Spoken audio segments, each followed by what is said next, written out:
Pasta বানাচ্ছি হাজবেন্ডের জন্য। ও খাবে বললো, চাউমিন খাবে, কিন্তু চাউমিনটা এখন আমাদের টাইম লাগবে, পাস্তাটা তাড়াতাড়ি হবে, তাই পাস্তা বানাচ্ছি। পাস্তার মধ্যে সস দিয়ে বানাচ্ছি, সস, পেঁয়াজ, লঙ্কা। আর এই আওয়াজটা হচ্ছে কেন, চিমনি চলছে তার জন্য এরকম আওয়াজ হচ্ছে। এই যে উপরে দাদা চিমনি চলছে, ওই জন্য এরকম আওয়াজ হচ্ছে।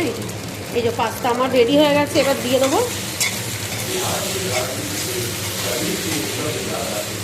পাস্তা আমার রেডি হয়ে গেছে, এবার দিয়ে দেবো।